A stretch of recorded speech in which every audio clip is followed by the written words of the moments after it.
Hello, everyone. Hello, everyone. Good evening again.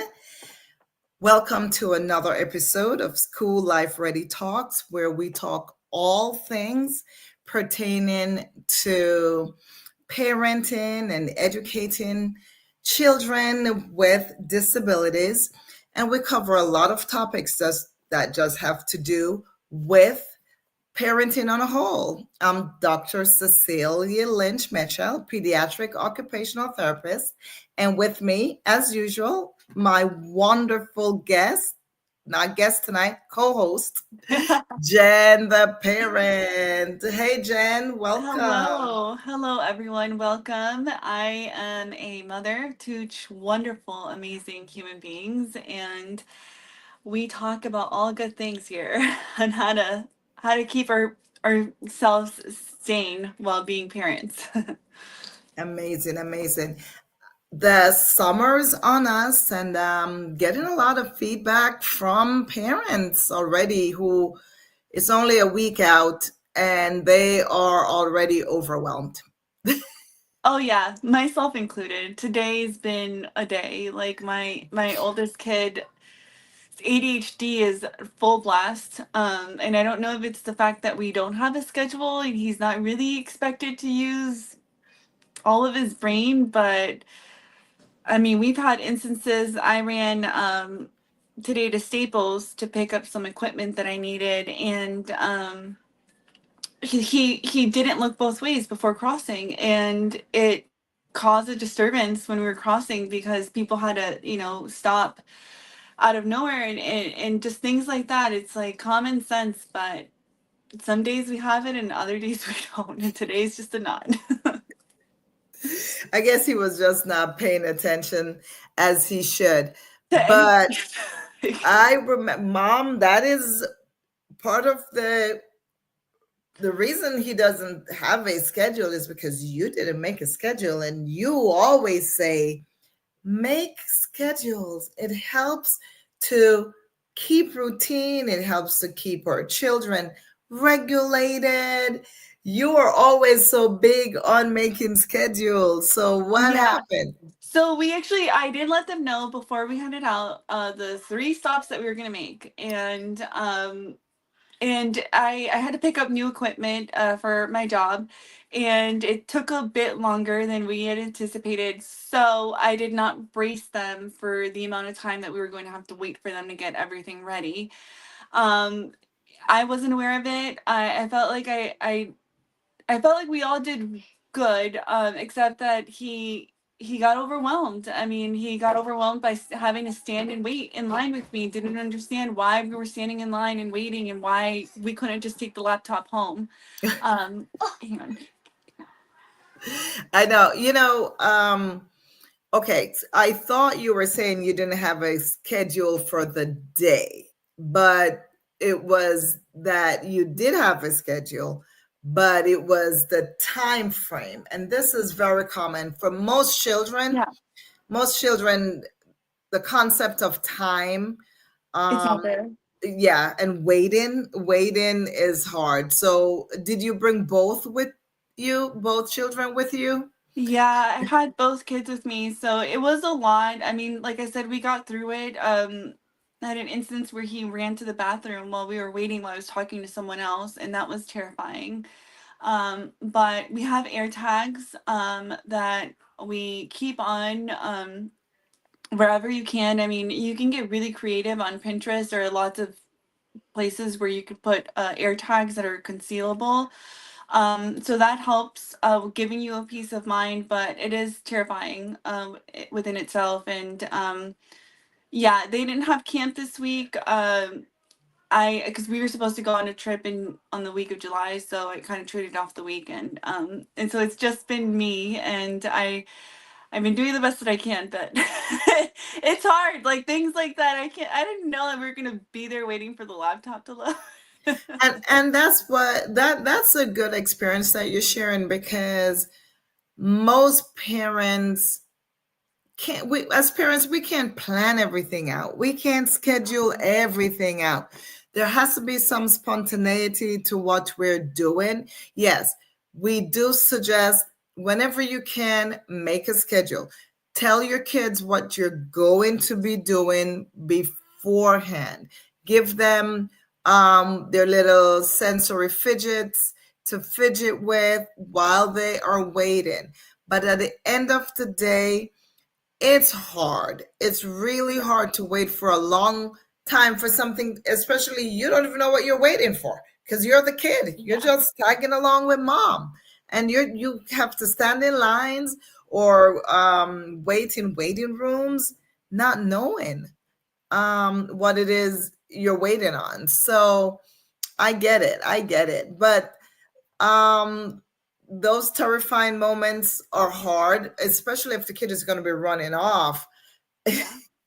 So I hope you had a conversation saying you cannot just run off without telling mom where you are going because he doesn't know, oh, I have an ear tag. Yes, that Right, is right. He doesn't, very well, my true. mom won't be able to find me. My mom will be able to find me wherever I go. But just teaching him or teaching both of them that if you need to go to the restroom, you must tell me that you need to go, or at least tell me you are going, or so you're not petrified wondering where he went. So yeah. So what was the consequences of running off, or how did you end up dealing with the whole just things just not working out as planned? Yeah. So I got to eye level and explained to him what can happen. Explained to him, the cars that are going by. So just really bringing it all the way back to the basics, and he did understand. Like I said, he has trouble with time and he's trouble staying still and being in a place where it's not for children. It means it's staples. It's just books and paper. So nothing interesting for them to look at. And so I did talk to him, and then we had his ABA therapy this evening. So we went over it again with this ABA therapy. He also had speech today, so they did kind of cover on that video. And so a consequence would be that he has to put one of his favorite toys away. Is usually like what I'm doing this summer is he has these stuffed animals, Sonic the Hedgehog and the other characters, and so he has to put one of those away when he does terrify me, if you will. But in this instance, I feel like we were able to talk through it, and I was frustrated myself. I'm not gonna lie, like it was just all really taxing, and like I said, if I would have known that ahead of time, I would have definitely made some sort of change, made sure that my mom was here to watch them. I wasn't expecting to be there. I think we were there for over an hour, Right. just to Well, give you some we clarity. that's okay because we can't orchestrate everything, it's okay. Yes.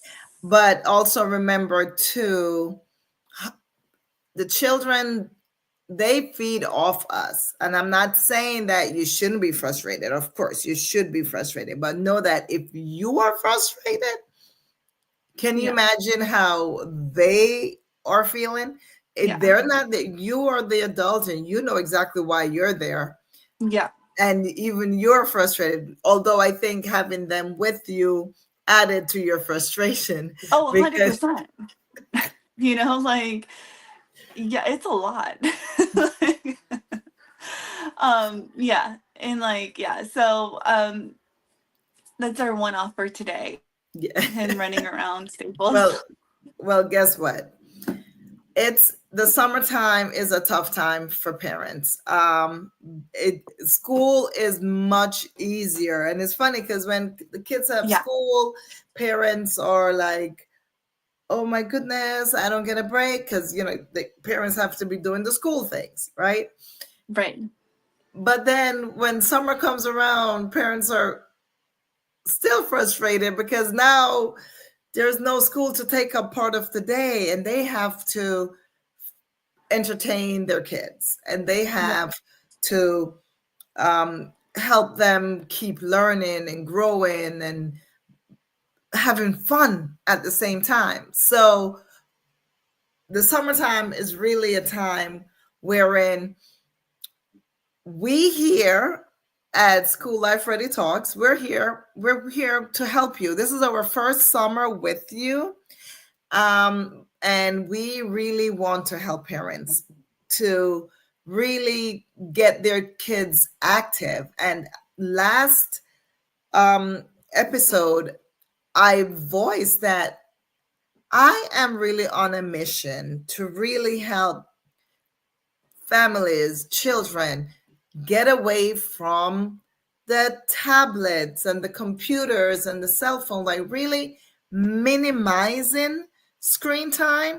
So I really, for this summer series, I'm really going to be talking a lot about how to keep our children moving and growing and learning and getting away from using tablets.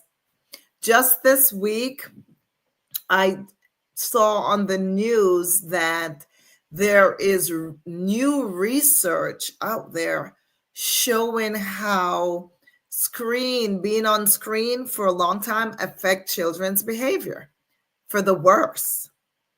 It does. So it's there now, like I think the focus was mostly for older children, but I'm here to tell you that it starts early as well. It starts early. So if your child is just developing and you're already having them on screen for hours at a time, we are really doing a disservice to our children. So we need to really just be more intentional. As Yeah. Jen would say, be intentional in getting your children moving. Yeah. So if I would have had tablets or had given them my phone, then things would have been much different because they would have sat inside of the cart and they would have waited.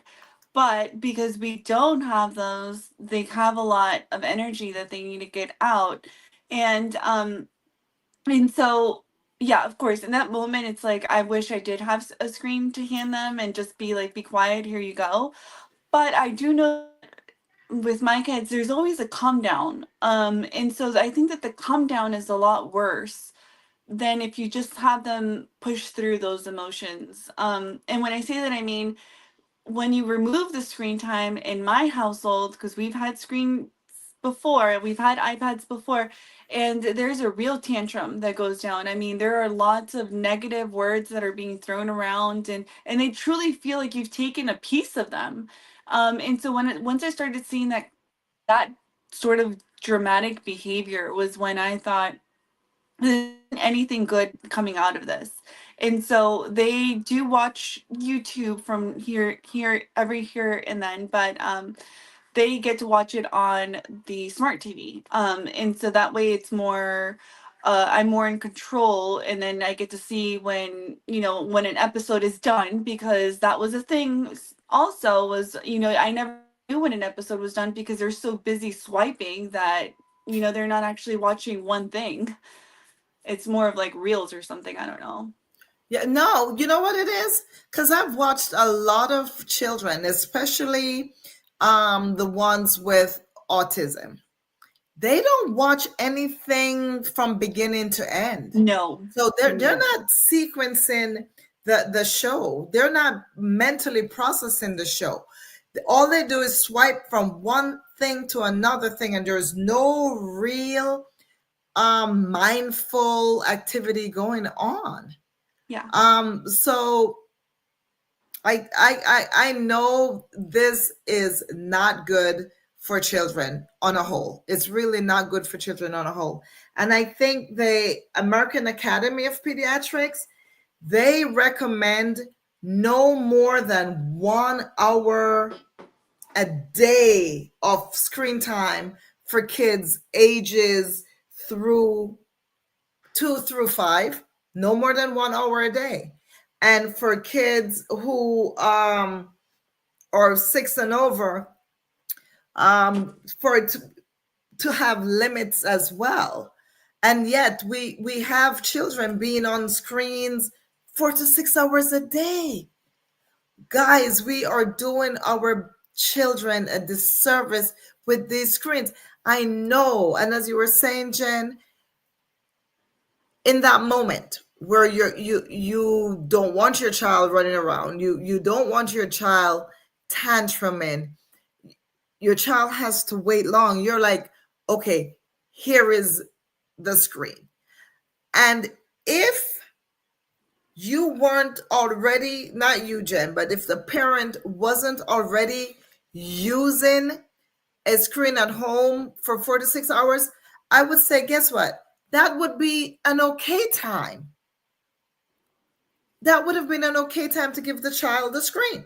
But now that you use it all the time, you Yeah, can't it's no say longer like a luxurious thing. It's not a goal at all. It's an exactly. expectation. Like Exactly. they're expecting their iPads. Yeah, I get that. Yes, these children are expecting these tablets and iPads or the cell phone. They're expecting it. As soon I have children that I work with, wherein as soon as the parent comes to pick them up from therapy, or I bring them out of the therapy room, and they're reaching their hand out for their moms or dads to give them their cell phones. Mm-hmm. There is Yeah. it's guys, we have to remember when your children are engaging on, it's not like um learning back in the days, we used to have those learning toys wherein you learn your ABCs or whatever. These tablets are not the same kind of thing. I know you're thinking, oh, I'm giving them the tablet and they can access learning materials on there. I guarantee you they're learning very little from. They will learn more from a TV show that they watch from Yes. start to Beginning. finish, Yep. or a YouTube show that they watch from start to finish. But this constant scrolling, that something is happening in their brains, but it's not learning. It's Yeah. not learning. What we're doing is we're activating the brain in different areas, but it's not, they're not learning anything solid. The I best, think go ahead.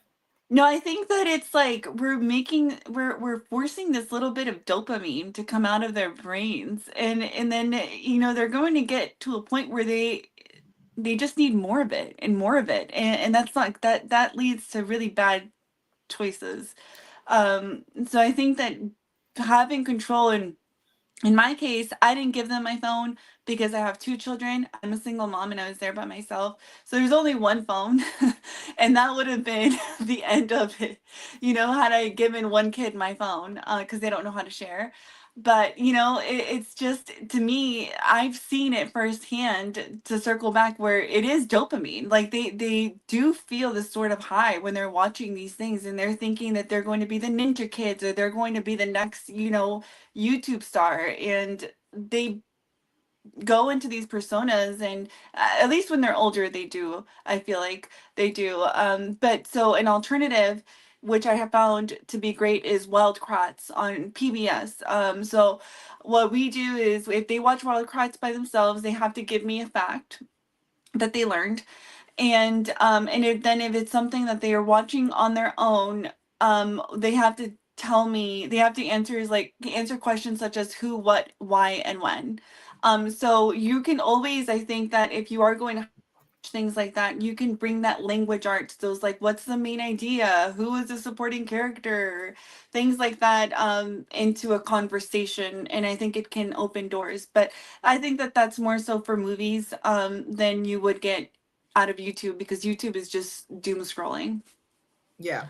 And that's a great point, because what parents need to understand is not that you can't use screens at all, because Right. we all grew up watching TVs, but the Yeah. difference was we were actively watching and participating and singing and dancing.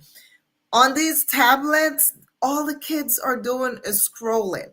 So please, if you're going to use the tablets, if you're going to use computers, iPads to help to entertain your child, try to make it as interactive as possible. Wherein, as Jen was saying, watch something, depending on your child's age, is watch something that you can develop language skills from, or you can learn about the main character or draw inferences or something that you're actually learning from and not Yeah. just scrolling. If you're Yeah. also, if your kids are younger, 2 to 5, if you have to use the screen, pair it with movement.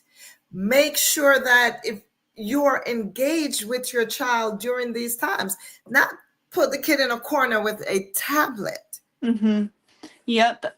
Do you remember those cards that we had, the emotional cards? And Yes, I yes. think I still have them.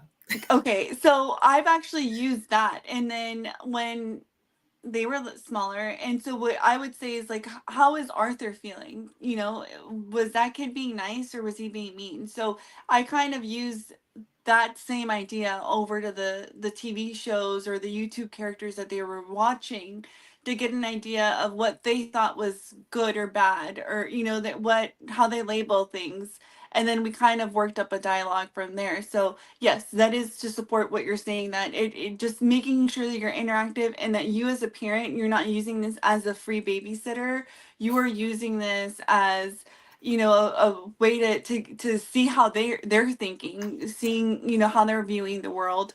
um One other thing that I would say is that if you have younger kids, I would suggest getting Netflix with commercials. I did not do that. We do not have commercials, and whenever they do see a commercial, it is the end of the world. And I really wish that I would have started them with commercials. It gives their brain that break. You know what I mean? To be Because right now we're just going through and watching things, but Netflix has an option, and it's cheaper if you pay for commercials. And I think that it's important for kids to know that you have to be able to stop. It's okay. We all grew up watching commercials. It's totally fine. I never thought about the benefits of a commercial break. Mhm. Yeah. But there is benefit to a commercial break for adults. We will really like the commercial break, Yes. but it switches. It helps the brain to be more flexible Yep. and switches that from that constant monotonous going. When the Yeah. commercial comes on, it switches focus, it switches ideas, it switches and provides more flexibility in thought, because you were watching something about a little girl going up a hill or whatever. Next thing you know, they're advertising toilet paper, so it's like your Yes. brain becomes more flexible with it. And And you know what is funny? I truly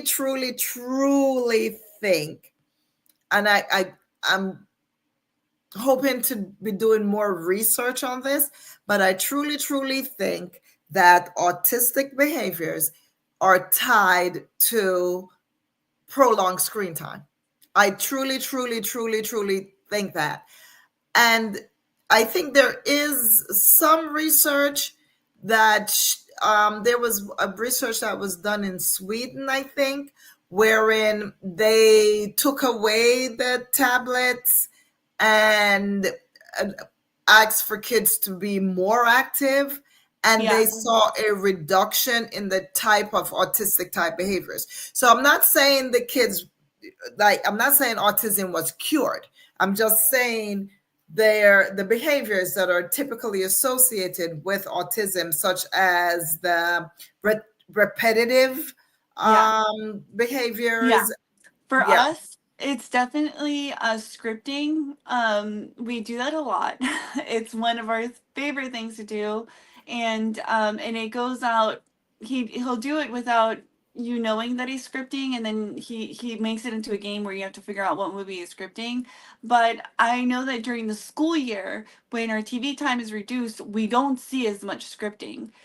In the Mm, past 2 weeks, we've seen a lot of scripting, and it could be something from like the Wildcrats all the way to the Disney movie Turning Red. So there's not like anything specific that he's honing in on and he's seeing. It's just it's anything that comes to his mind. So I think that what you're saying about it reducing those behaviors, I've seen that.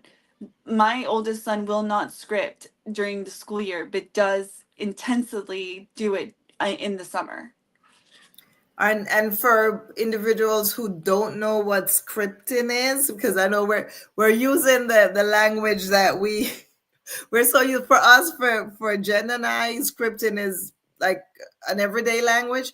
But what scripting is when you hear a child say something specific from a show, Yeah. and sometimes, oh, they'll say it over and over. And another thing they will do, they will say it in the same tone, like they hear it. Uh, Yep. One new thing this summer is that he's been doing it in a regular tone, and then he does it in a slow motion and then really, really fast. And I don't know like what that is, but it's he has to do everything 3 times, so thrice. He has to repeat it thrice, and it's been a lot. We're in therapy, but and this is your older child. yep, and it's been a week. Yeah, so yeah, He'll the know he'll scripting do is like a Minecraft very movie, common. You broke and up, it's a Jen. lot. Say that again. I said it's a lot, Oh, you know, because they want you to get into character too. They truly yeah. do. Like the next, like you say the next line, mom.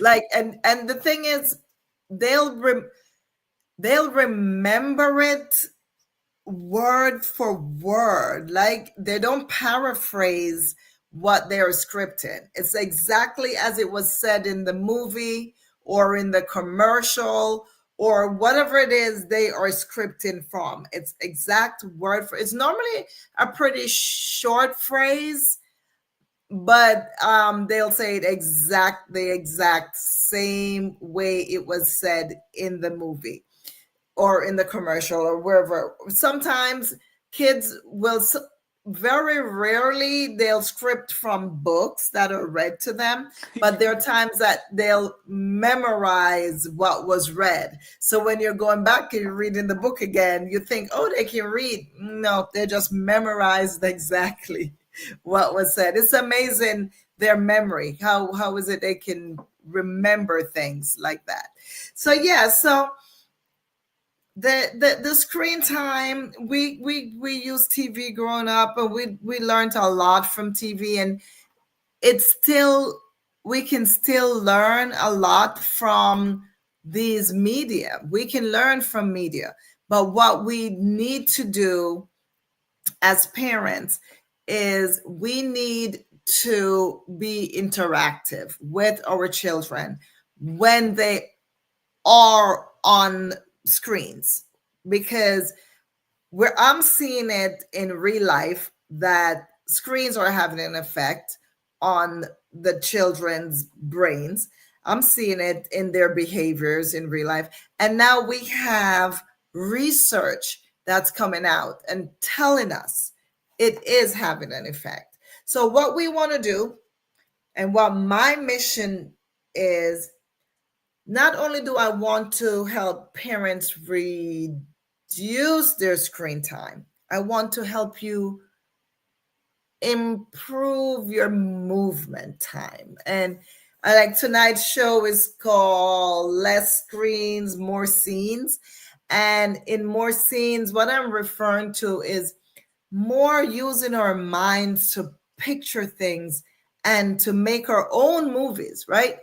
Make our own real life things that's going on. We interact with things in our environment. We interact with the people in our environment. We develop our emotional memories as well as our muscle memories. So when I talk about scene, That's what I'm talking about. Our own our own lives, our own doing. We are actively active, right? Right. Mind and body. So we want to definitely encourage movement. And guys, remember, movement is what helps to develop the brain. And uh, without movement, the brain doesn't develop. From in the womb, it's the movement that helps the sensory motor, we call it, that used to develop the brain. And the brain, in order to function, we need movement. And that's why we need to put in some more movement in our daily activities. So, we started last episode, we started talking about some of the things that we can do instead of screen time. And we spoke about making a calendar, a daily calendar of what you can do. And I must say, I made a calendar that anyone can email me and I can send it to you. You can email me at schoollifeready@gmail.com. That's schoollifeready@gmail.com. And in the subject line, just write calendar, and I will email you a digital calendar wherein I have a bunch of activities, their purpose, and all you do is choose the activities that you want and you plug it into the calendar. I had that calendar made just for you guys who I don't want to be just be talking. I want to walk the walk as well with Right. you. So I created that calendar. So anyone who's interested in getting it, definitely just email me and I will be more than happy to send it over to you. I am working on getting the my website up, schoollifeready.com. Well, the website is up, but That's I'm awesome. working on having all these things that we're talking about, the different checklists, the different resources that we spoke about in our previous episode.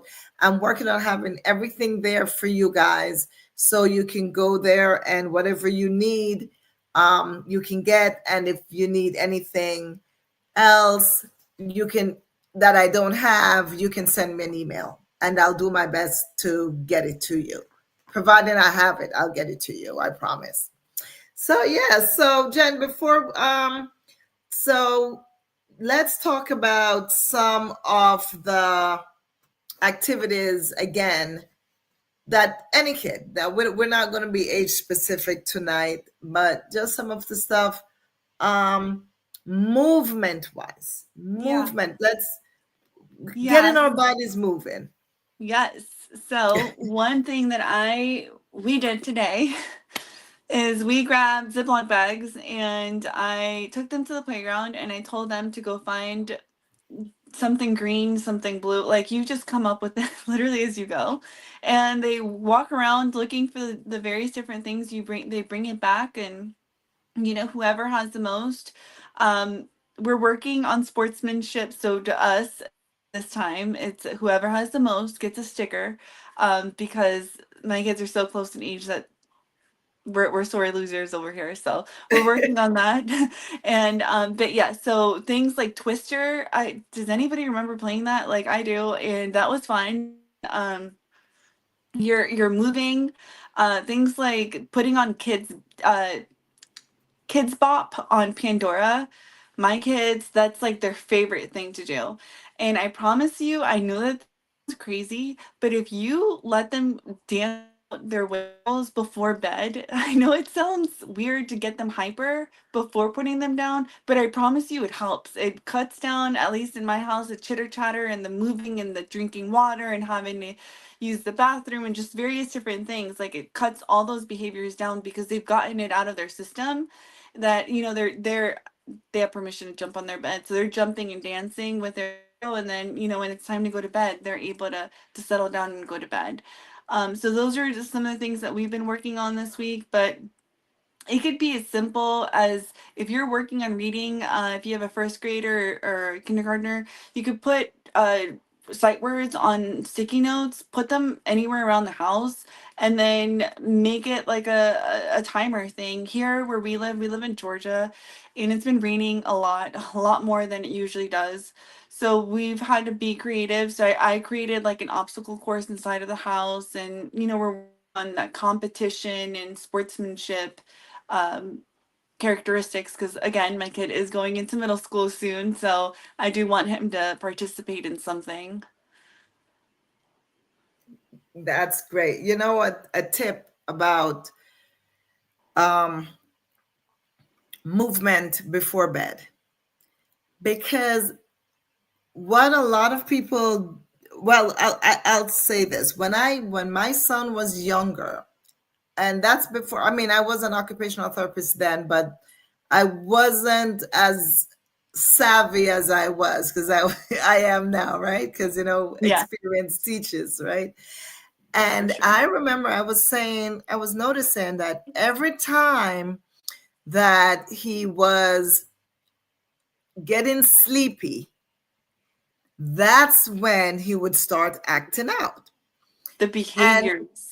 yes, that's when he would start just doing the most. Yes. And then as I became more knowledgeable about ADHD and realizing that most medications that children with ADHD are provided, they're actually stimulants. So what that does is stimulates the brain so that the body doesn't have to move, right? Right. So when we have our children do all that stimulating activities, it actually helps to calm them. So a lot of times people would think, oh, they're just going to get hyper and it's time for bed. No, it's the I was that opposite way. effect. It's the Yeah, I was that opposite. way.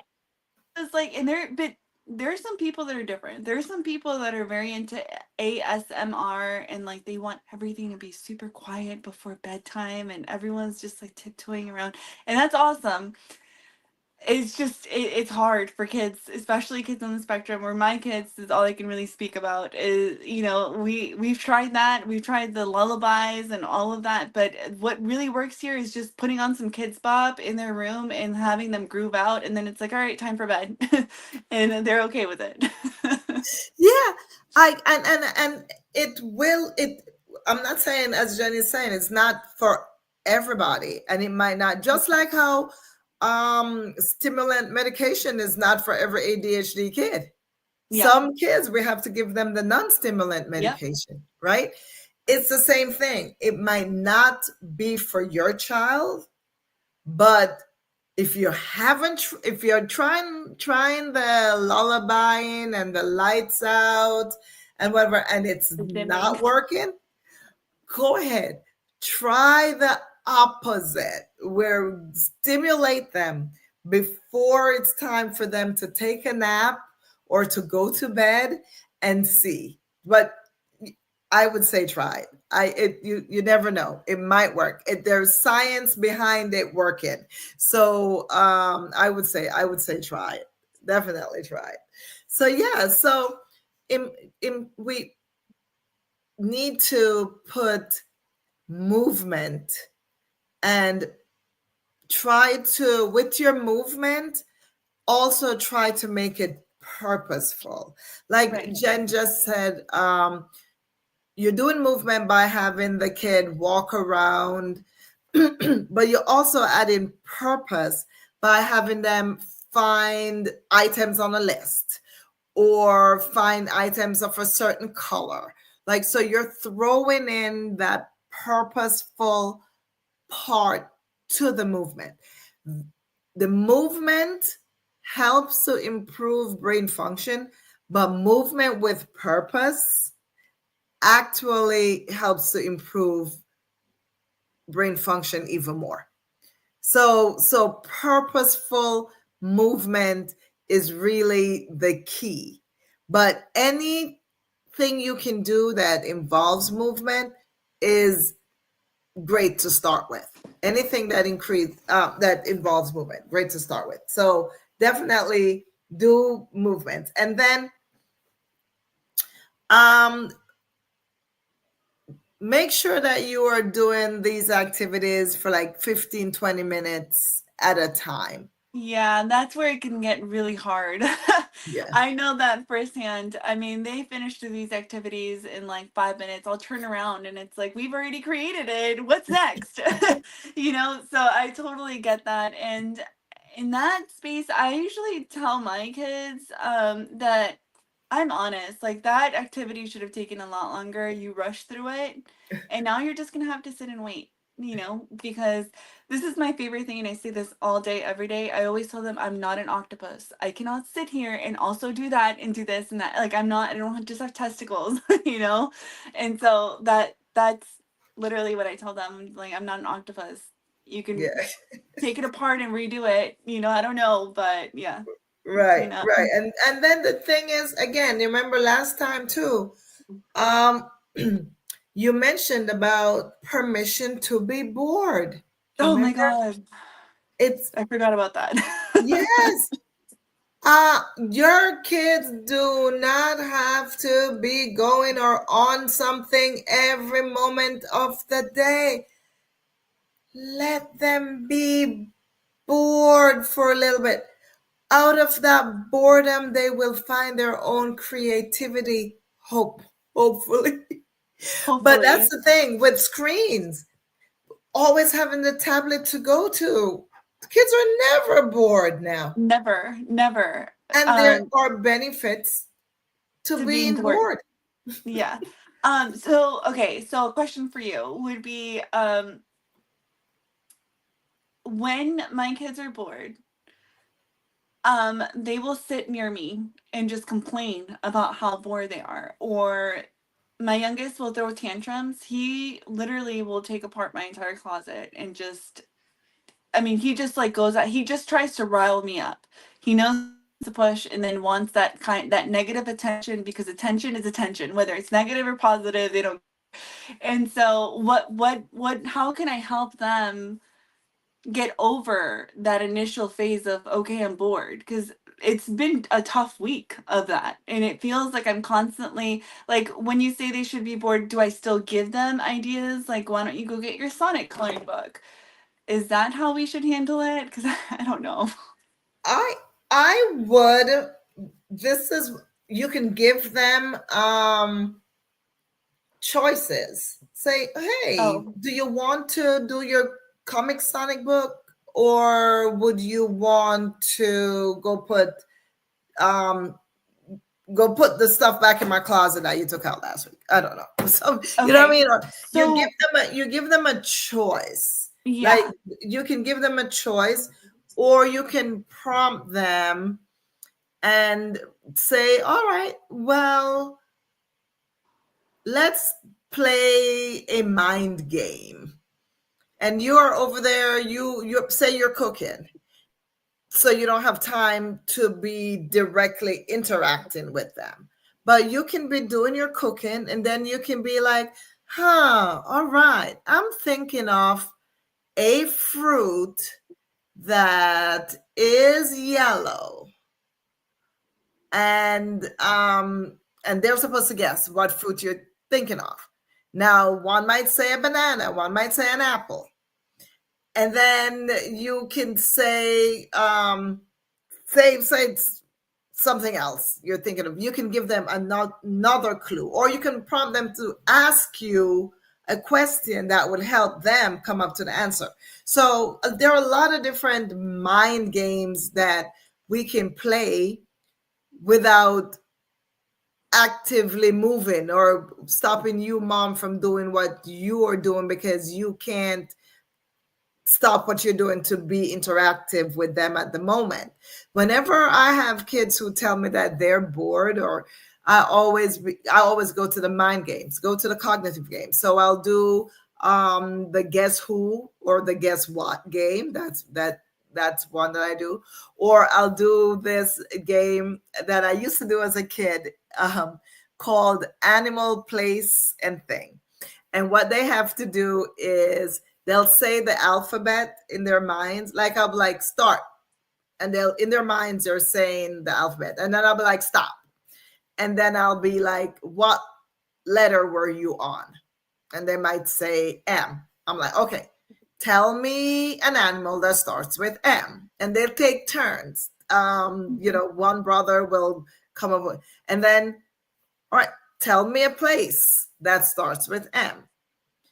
And then tell me something that starts with M. And then that one, they both do it. And then the other kid takes turn, and you do the same thing.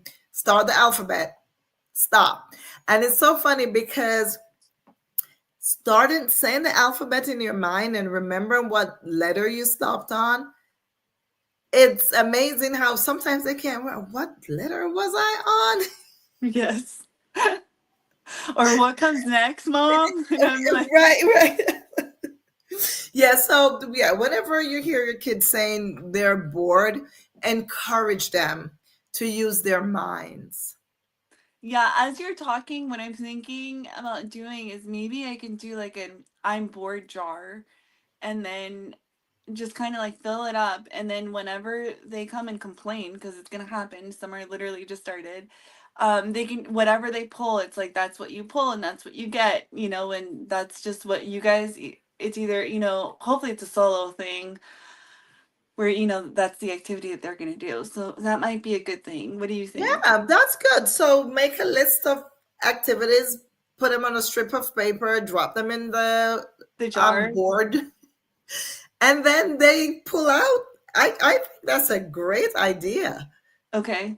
And that way too, it's giving them some ownership because they're still choosing it. They're choosing Right. it, right? So They're it's still not me choosing. choosing it. And it's like, Yeah. you always pick the boring games and, it's like, well, that's what you got, darling. Yeah. Yeah. Oh yeah, that's a great activity. A Okay. jar, a jar with the list of activities, and you choose it. Okay. I'm That going to is work on that for that sure. is amazing. And I'm definitely going to be sending you the calendar that I made, so Okay. that you'll have those lists of activities as well that you can do. And all these activities are things that are in the house. I made it where you don't have to Awesome. go out and buy anything. Like for example, one activity, and it's one activity a day that's on Okay. there. Now the calendar is customizable, so you can add activities as you see fit that goes with your schedule. But the way I have it built right now for parents, because parents are, the thing is, I don't want parents to feel like, oh, I must do all these three Yeah. activities. I'm just giving parents ideas of things that they can do. And I think it's more fun if you have this calendar and you look at it as like, oh, that's what we're doing today, than Right. trying to plan it all out by yourself. So that activity that calendar is really cool. I have it filled in for June and July, and I left the rest out because as time goes on, I can fill it in, or hopefully by then people will know how to fill it in themselves and won't need for me to do it for them. But I'm going to fill it in for like new people who are new to our mission of improving children's lives through using movement. People who are new to the mission, at least they have something that they can start with. That's Um, exciting. yeah, I think so too. I think it's really cool. Really cool. And And the way I did it for now is like every week has a theme to say if it's sensory exploration week and what we're That's doing with sensory. exciting.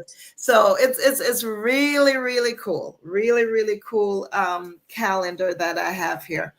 Yes. So we have our gross motor activities that we do, which is good. Gross motor activities serves a lot of purpose.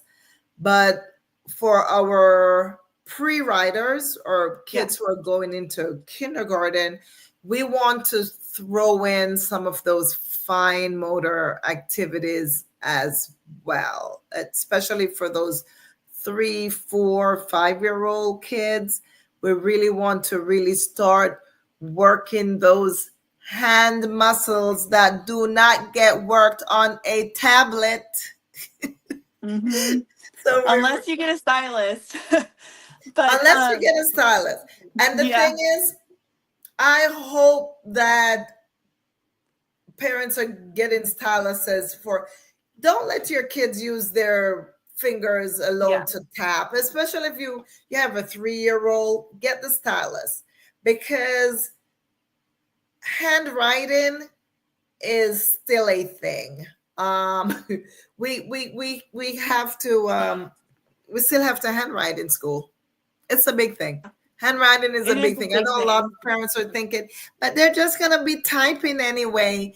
No, your kid has to It's never learn gonna go handwriting. away. You'll have to, I mean, it's easier. I mean, it's easier to just take a note really quick, like than But there um is a lot to handwriting actually helps reading. You would think that reading comes before writing. So, but handwriting helps with reading. The motor skills involved in performing handwriting activities are very, very important to develop.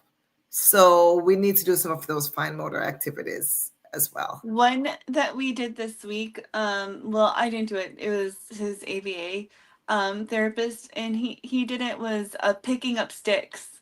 And it is very hard to pick up sticks with another stick. Um, that one really reminded me of. Do you remember when they were younger and you would play the Yeti game with them, the spaghetti Yeti, and then you had Yes. to. That's what I was thinking. I was like, I gotta go get that one. But just little things like that are just it's not easy, and it goes back to like those fine motor skills. Yes. Fine motor skills, guys. The tablets are taking away your kids' fine motor skills. I'm telling you, swiping is not an intricate fine motor skill. It's just not. It's just not an intricate fine motor skill. So Before we go, I would like to talk a little bit about why iPads came into our lives.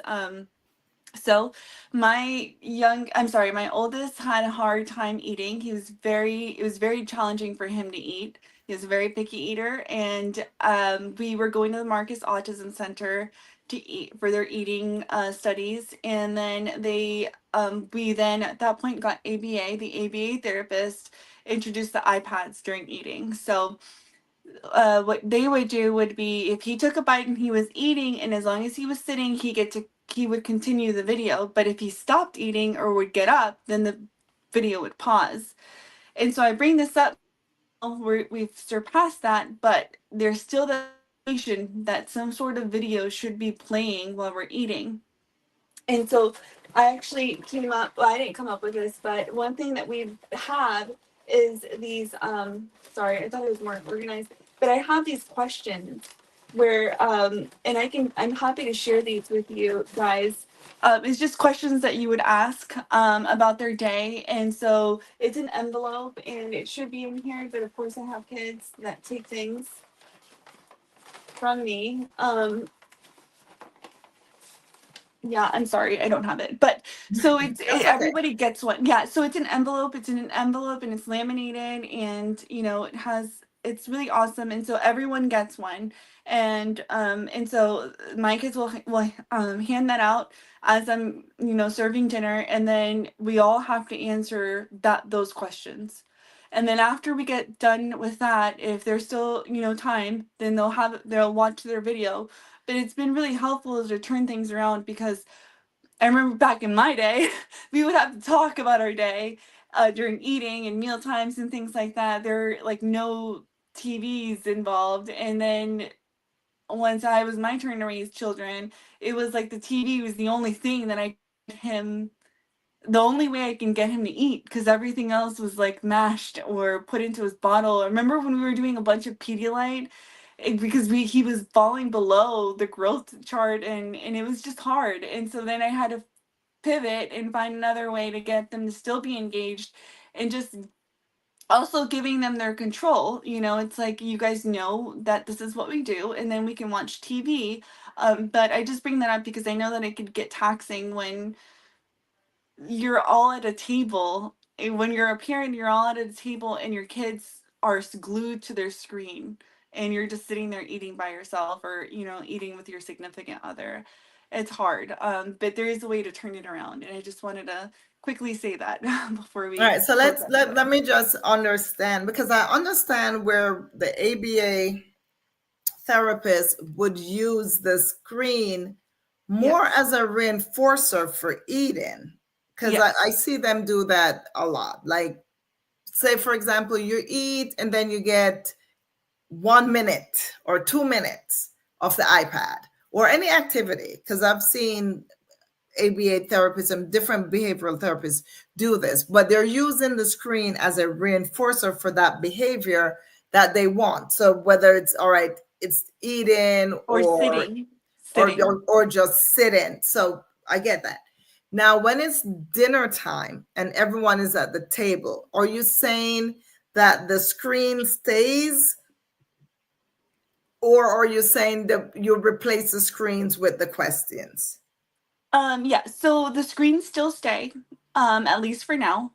The screens stay.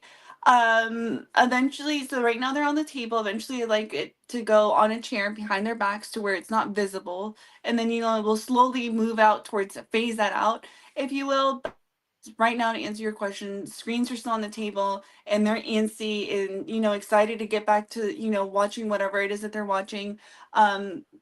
So in our case, we have a TV and we have a laptop. And so we don't have iPads, but yes. So the screens are there for when they're done, they can go get the screen, or the screens are on while they're eating Oh to no, so help. they're just there. They're just there until we get through all of our questions, and then usually by that time it's dessert, and they've had their like little ice cream or Nutella, and then they are able to watch, and that's when they get their 30 minutes as a reward.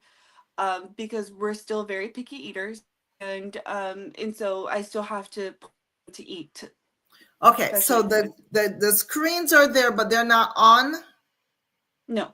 They're not on. Okay, so it's No. they're saying do what you need to do. When you're done, you'll get your reward. It's Yes. kind of like the same thing that the ABA was doing when they were younger, where you do a little bit and then you get your reward for a little bit. You do a little bit, but this is like you finish the whole thing and then you get Yes. the reward. So the screens are there in their line of vision for Yes. them to know that it's coming. Yes. And I do that a lot in therapy, where I'll put what it is they're going to get when they are done with whatever it is I want them to do. I'll put it there so they can see it. Now there are times, especially for my children who are severely autistic, it's like they see that thing that they really, really want. They can't focus. So I have to be careful who I use it with. But if it Yeah. works, again, not everything that's for one child is going to be for Or every family. child. So whatever works for you, and through trial and error, and a lot of this, when you're raising children who are neurodivergent or have disabilities, you a lot of times it's trial and error. A lot of times it's trial and error and trying something and seeing if it works. Yeah. Sometimes it sticks, sometimes it doesn't. So you Mhm. are coming from your children are doing beautifully well. And I've been with you the start of your journey, and I know you are coming along. Your babies, well, you are coming a long way. Your babies are doing fine. They're really, really doing fine because you have done such an amazing job at really just trying to see what works, right? Yeah, and And that's what and it and, is. It's a lot and of trial and error. And with my oldest, they got into the habit of me having to pause it. And it's like we weren't really having family meals because I was more engaged in, having to pause this every second that you got up. And so, and I was like, you know what, we're putting it down. We have to figure something else out. But we're all eating at the same time around here. So that's really how that started. But it goes back to that movement and, wanting them to not have their screen times or having more of a controlled screen time than it just being whenever. yeah. Well, I think that we are on this journey of reducing screen times and improving interactive times with our children. Yeah. And I will be doing everything that I can and know how to do to help other parents get to understand the detriments of too much screen time and really wanting to be intentional about decreasing screen time and improving interactive time with with our children. So the takeaway from tonight is you don't have to totally eliminate screens, No. but you can take control of how they are used. That's the takeaway for tonight. And make space for movement and creativity and connection. So that's my takeaway from tonight for tonight. Jen, what's yours? My takeaway is trial and error. Like everything goes through seasons, and one season, a few seasons ago, to having a tablet at the dinner table worked. This season, it is not working. This season, we were talking. So it's all about seasons and just being flexible, just like we're asking our kids to be. So that would be my takeaway. All right, guys. Thank you for joining us tonight. We didn't this was live, but it might as well have been recorded because it wasn't streamed like it should have been streamed, because my wonderful mentor, Dr. Laxley, is in Africa Oh, on his trip. So, Dr. Laxley, when you see this, know that we missed you for our episode tonight. But we will hopefully have this out on, it's on YouTube and it's on LinkedIn tonight, but it's not on Facebook, where we normally get our most of our viewers from. So, thank you all, whoever ends up watching this. I hope that we are a benefit to you. Jen and I are on this mission to be here for you guys. We are here every Tuesday night at 7:30. Please, when this video gets up there on YouTube, like and subscribe to our YouTube channel and continue to follow us on Facebook and on LinkedIn. And I will see you guys next week. Have a good night, y'all. thank you, everyone. Good night.